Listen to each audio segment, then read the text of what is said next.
My name is Tarmack, and this is your game industry news wrap-up for the week of November 25th, 2017.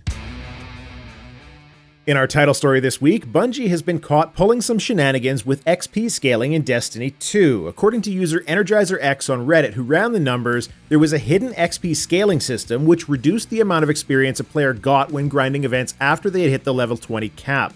For those not aware, leveling after the cap is still possible and results in getting bright engrams, which are the Destiny version of in-game loot boxes. EnergizerX reported that for players who play relatively slowly, the in-game XP display will be mostly correct. But for those who are more enthusiastic and grind a lot more, the amount of XP you're actually receiving versus what is shown in the in-game display can be wildly different, dropping as low as 4% of what you were supposed to receive.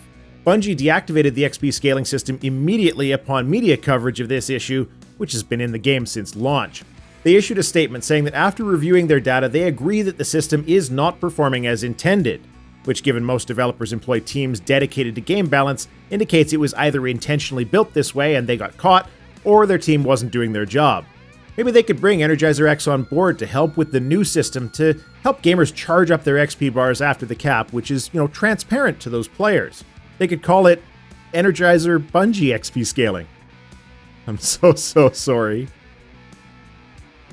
A financial analyst for KeyBank Capital Markets has weighed in on the Star Wars Battlefront 2 anti-content situation to investors, stating that it is a transitory risk and that this provides an opportunity for investors to get involved in the big publishers, as the current stock drops are likely temporary.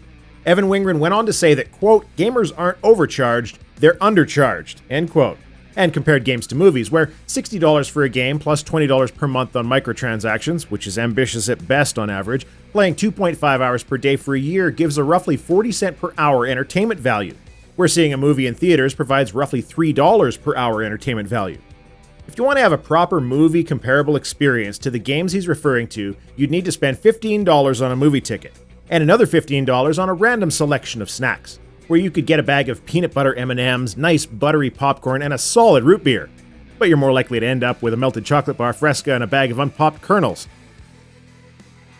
A couple of weeks ago, it was announced that Marvel Heroes, an MMO in the Marvel Universe which released in 2013 and had console ports just a few months ago, was going to close at the end of December this year.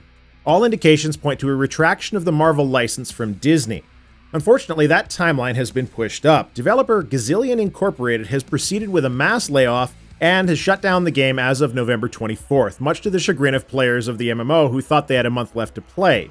Numerous folks in the game media community, myself included, have warned against the online-only nature of things for some time now. But rather than try to be smug about it, let me just say that this kind of situation is exactly what we've worried about.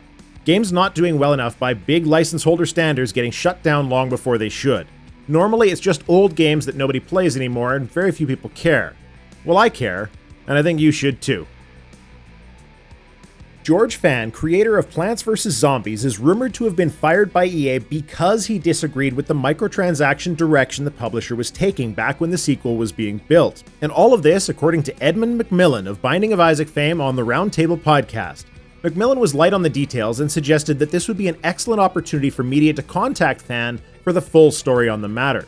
Alan Murray, the Plants vs. Zombies 2 producer, popped up on Twitter to dispute the story, only to be reminded by McMillan that all of this happened before Murray was on the project.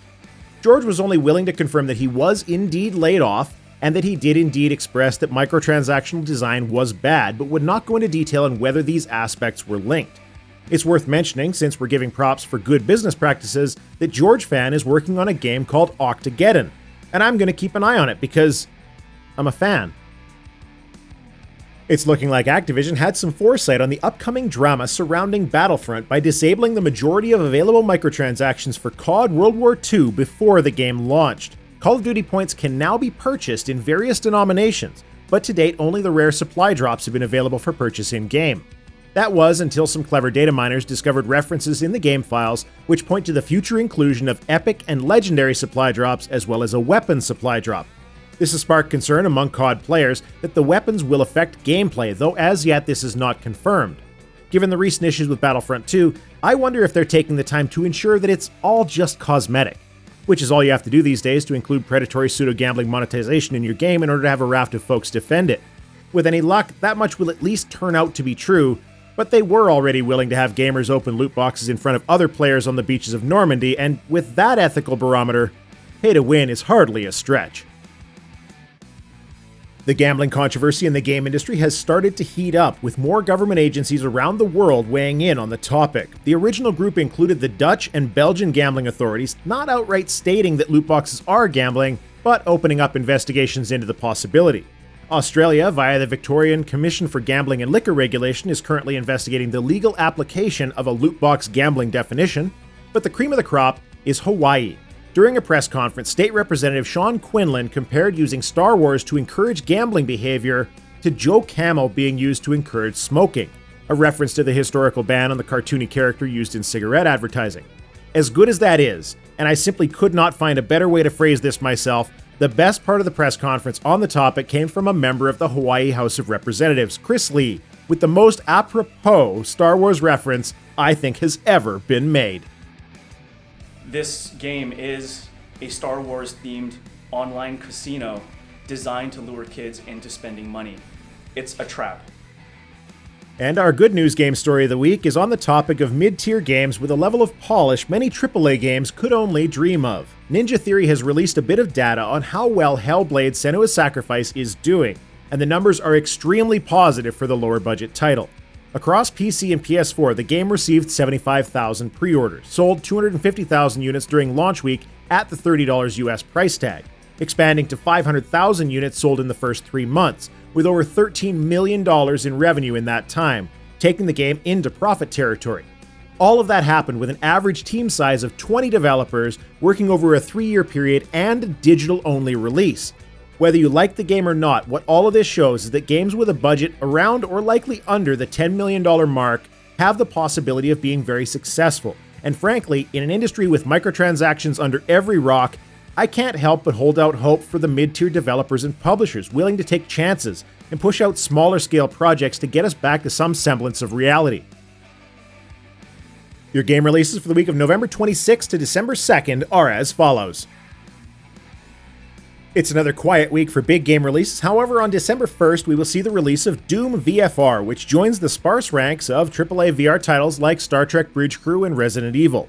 I'll be perfectly honest though, I'm still surprised that Skyrim didn't make it to VR first. Well, technically it did, but a timed exclusive for PSVR, which is about as helpful to the VR market as the appendix is to people. Doom VFR looks pretty great, and I definitely look forward to trying it out. This has been your Game Industry News Wrap-Up for the week of November 25th, 2017. I'd like to invite you to attend the monthly Gnomecast stream on Saturday, December 2nd with special guest Sid Alpha. Follow Tarmack Gaming on Twitch and tune in at 11 a.m. Mountain Standard Time. My name's Tarmack. Thanks for watching.